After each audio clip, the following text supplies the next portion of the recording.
Maagizo gani anayosema?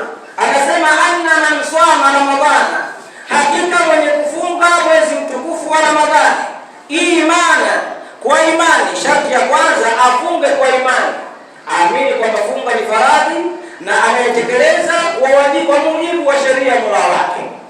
Wahtisaba, na kutarajia malipo kwa Allah. Akifanya mambo haya mawili akayatekeleza vizuri, ghufira lahu ma taqaddama min dhanbi.